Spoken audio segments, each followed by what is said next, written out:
Bueno, hoy vamos a ver el tema de manifestaciones punitivas. Este tema refiere a las penas que se pueden aplicar en el derecho penal argentino, que están expresamente previstas en el Código Penal y en las leyes especiales que complementan el Código Penal. Vamos a ver las distintas clases de penas, en qué casos pueden y cómo pueden aplicarse, y también la clasificación que se hace de las penas.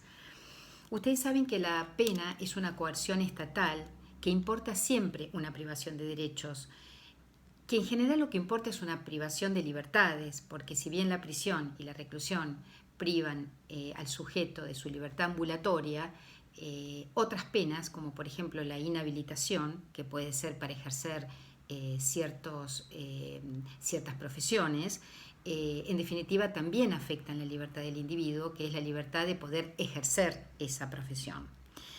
Lo importante es que importan siempre una privación de derechos, dice Righi, que es la consecuencia jurídica de ¿qué? De un hecho típico, antijurídico y culpable. Ahora que ustedes ya vieron la teoría del delito, saben que en eso consiste un delito y la pena será la consecuencia para el caso de que se haya ya corroborado un hecho típico, antijurídico y culpable. Nuestro código tiene un sistema de la doble vía, porque fíjense, en el artículo 5 el Código Penal establece las penas que se pueden utilizar en el derecho argentino. Y dice que las penas que este código establece son las siguientes: reclusión, prisión, multa e inhabilitación. La doctrina ha entendido que el orden de mención de estas penas implica la gravedad, es decir, sin duda la reclusión y la prisión son las penas más graves de las previstas.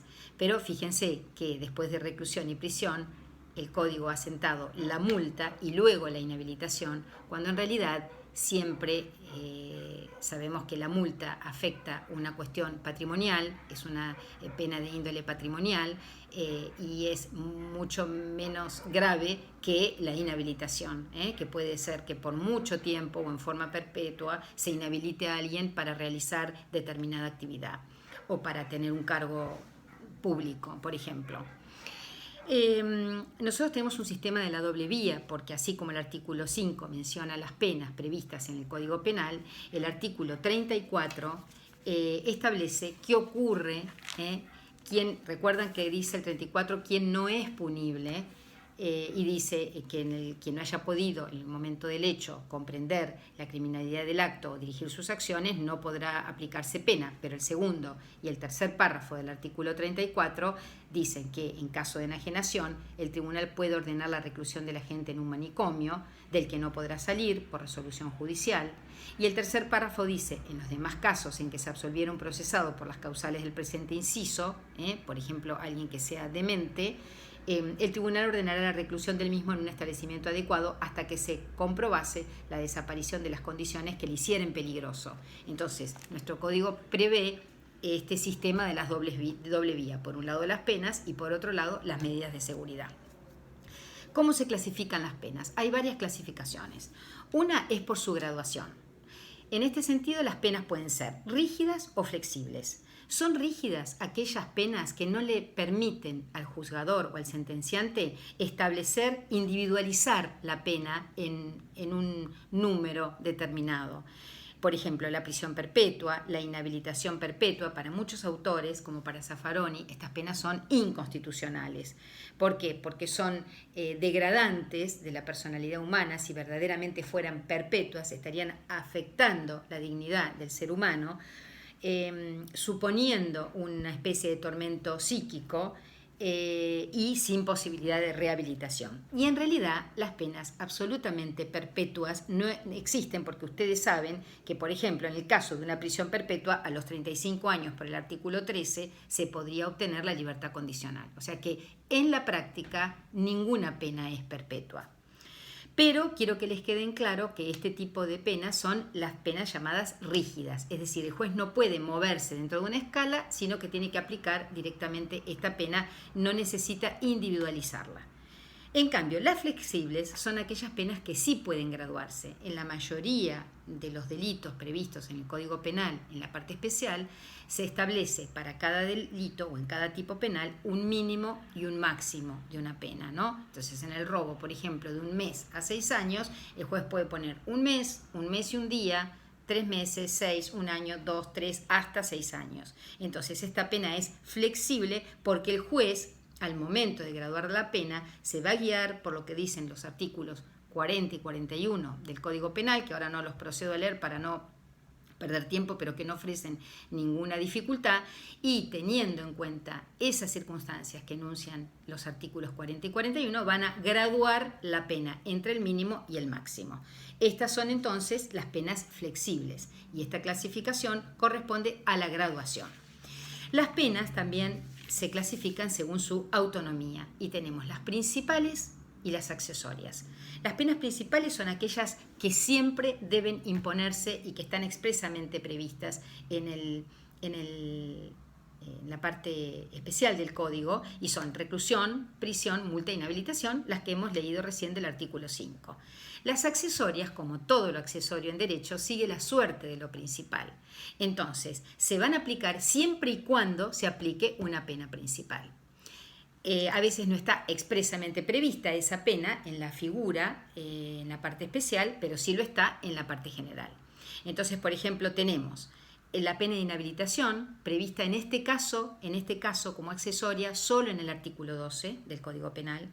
La pena de decomiso, que es la del artículo 23, fíjense, dice: en todos los casos en que recayere condena por delitos previstos en este código o en leyes especiales, la misma decidirá el decomiso de las cosas que han servido para cometer el hecho y de las cosas o ganancias que son el producto o el provecho del delito en favor del Estado Nacional, de las provincias o de los municipios, salvo los derechos de restitución o de indemnización del damnificado y de terceros. ¿Qué quiere decir esto? Que cuando recae una sentencia condenatoria, por ejemplo, a pena de prisión en el caso de un robo, se van a proceder a decomisar también, como una pena accesoria, aquellos elementos que fueron utilizados para la comisión del delito.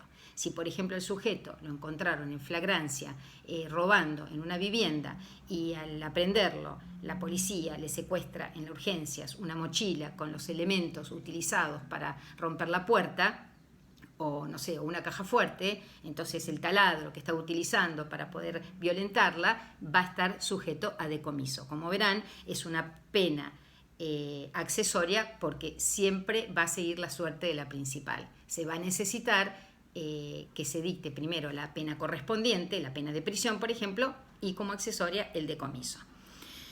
Otro ejemplo que muchos autores dan como pena accesoria es la multa del artículo 22 bis, ya después nos vamos a explayar al tratar la multa, que es un supuesto previsto en la parte general que dice que cuando el delito se cometiere con ánimo de lucro, aunque la pena no esté expresamente prevista, la pena de multa en la parte especial, igualmente se puede aplicar y le da un tope al juez, ¿no? Creo que es hasta 90.000 pesos. Habría que ver ahora a esta altura de la modificación del código en cuanto está determinada esa pena. Para muchos esta multa del artículo 22 es accesoria, pero Zaffaroni dice que no, que es una pena principal, aunque no esté expresamente prevista en la parte especial. Y otro ejemplo de pena accesoria es la reclusión por tiempo indeterminado del artículo 52. Ustedes saben que en casos de multirreincidencia se puede aplicar una reclusión por tiempo indeterminado y eso va a seguir la pena principal, no se puede aplicar en forma autónoma. Otra clasificación de las penas es según la forma de aplicación. ¿Cómo se aplican? Están conjuntas, alternativas o exclusivas. Las más fáciles son las exclusivas. Es cuando el código prevé una sola pena. No, el juez no elige entre dos penas. Por ejemplo, el artículo 129, les anoté algunos ejemplos para darles. El primer párrafo, las exhibiciones obscenas, están penadas solamente con pena de multa. El artículo 273, que es la denegación y retardo de justicia, está exclusivamente penado por inhabilitación absoluta. Y el artículo 83, que es la instigación al suicidio, está penado exclusivamente con pena de prisión. Acá no hay penas para elegir. Estas son las exclusivas. En las conjuntas, ¿qué situación se da? Que hay dos penas que se aplican en forma conjunta, es decir, las dos. Son los casos de la conjunción y, griega o e, ¿no es cierto? Por ejemplo, en el artículo 84 del Código Penal, fíjense dice, será reprimido con prisión de 1 a 5 años e inhabilitación especial. Es decir, acá el juez no puede dejar de poner alguna de estas dos penas. Tiene que condenar, en caso de condena, por supuesto, a prisión y también imponer inhabilitación especial por 5 a 10 años. Y otro ejemplo de penas conjuntas es la usura, que está en el artículo 175 bis, y dice, será reprimido el que aprovechando la necesidad o ligereza o la inexperiencia de una persona y le hiciere dar o prometer en cualquier forma para sí o para otro intereses u otras ventajas pecuniarias evidentemente desproporcionadas, es decir, la primera parte del artículo describe la usura, será reprimido con prisión de 1 a 3 años y con multa de 3.000 a 30.000 pesos. Acá tenemos otro ejemplo de penas conjuntas en donde el juez, si condena por el delito de usura, va a tener que imponer estas dos penas a la vez.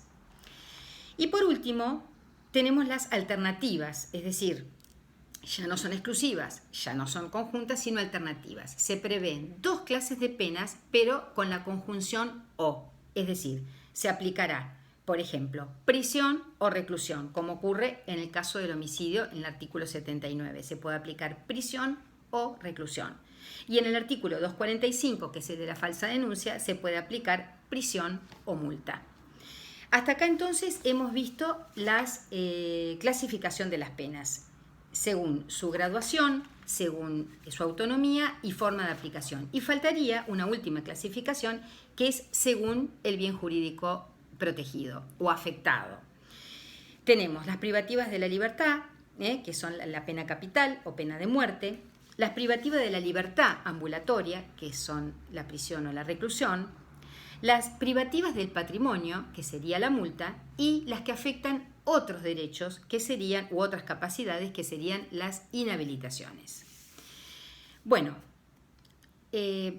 continuamos en otro video por el tiempo.